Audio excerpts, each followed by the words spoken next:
सांगलीच्या मिरज तालुक्यातील भोसे येथील 2 शेळ्यांनी चक्क सोन्याचे दागिने गिळण्याचा प्रकार घडलेला आहे। त्यानंतर दोन्ही शेळ्यांवर आता यशस्वी शस्त्रक्रिया करत 40,000 रुपये किमतीचे 4 ग्रॅम सोन्याची कर्णवेल आता बाहेर काढण्यात आलेले आहेत। भोसे येथील प्रकाश गाढवे यांच्या मुलीचे च्या कानातील 2 सोन्याचे कर्णवेल काढून एका ताटात ठेवले होते, ज्यामध्ये पाणी होतं। दरम्यान त्यांच्या घरातील असणाऱ्या 2 शेळ्यांनी ताटात पाणी पिताना सोन्याचे दागिने असणारे कर्णवेल गिळले। यानंतर गाढवे यांनी मिरज येथील पशुसंवर्धन विभागातील डॉक्टरांसोबत संपर्क साधला।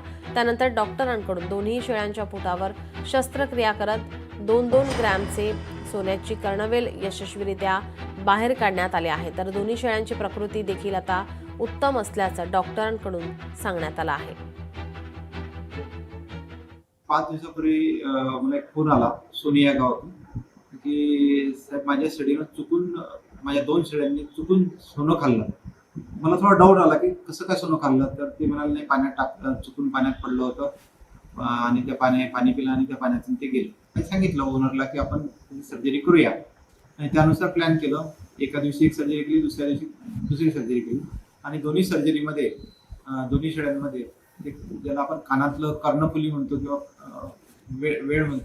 वळ म्हणतो तसं वळ साधारण 2 ग्रामचं होतं ते निघालं आणि शेळ्या आता चांगल्या परिस्थितीमध्ये आहेत आणि व्यवस्थित आहेत।